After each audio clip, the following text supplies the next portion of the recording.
తిరుపతి కూడా డెవలప్ చేస్తాం. అక్కడ వెంకటేశ్వర స్వామి ఉన్నాడు. వెంకటేశ్వర స్వామి పేరు చెప్తే ప్రపంచంలో ఉండే హిందూస్ అంతా తిరుపతికి వచ్చే పరిస్థితికి వస్తారు. దాన్ని కూడా డెవలప్ చేస్తాం.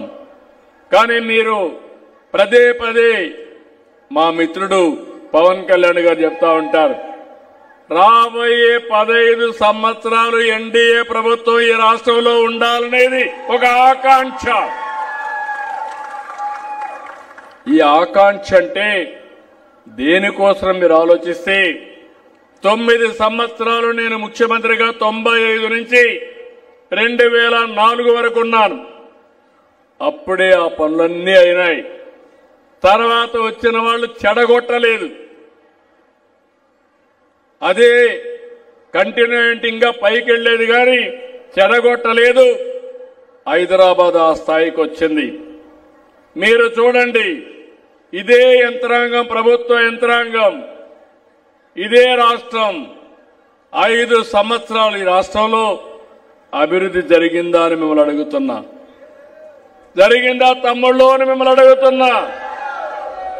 ఆ 5 ఏళ్లకు ఈ 18 నెలలకు తేడా కనపడుస్తా ఉందా లేదా మీకు అని అడుగుతున్నా.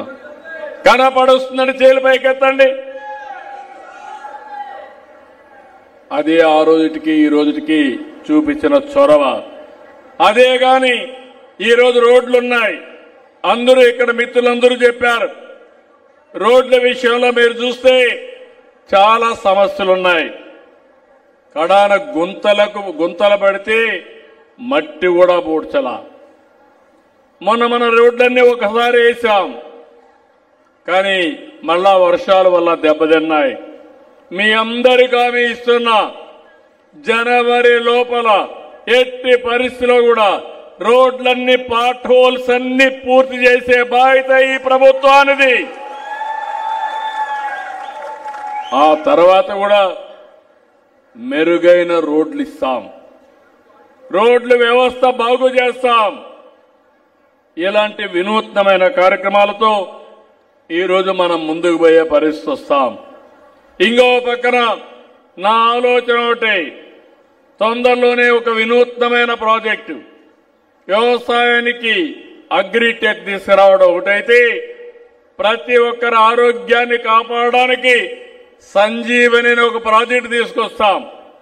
దానికి సంజీవని ఎందుకు పెట్టామంటే, దేవుడు మరో జన్మ రాముడు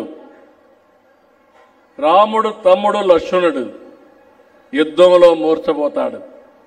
మూర్ఛపోతే మీకు చరిత్రతో తెలుసు. ఏం చేయాలని అడిగితే సంజీవని ఔషధం మొక్కంది అమ్మంటారు. ఎక్కడుందంటే నేరుగా పలాని పర్వతం దగ్గర ఉందంటే నేరుగా హనుమంతుడు అక్కడికి వెళ్ళిపోతాడు. మొక్క తెలియదు ఆయనకు, పర్వతాన్నే తీసుకొస్తాడు. తీసుకొచ్చి రాముడికి అప్పచెప్తే ఆ మొక్క తీసి ట్రీట్మెంట్ ఇస్తాడు. లక్ష్మణుడు బ్రతుకుతాడు.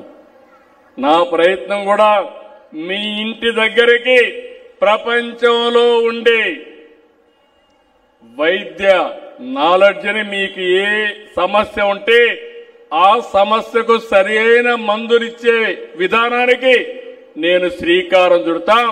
అదే సంజీవని అని మరొక్కసారి విజ్ఞప్తి చేస్తున్నాను.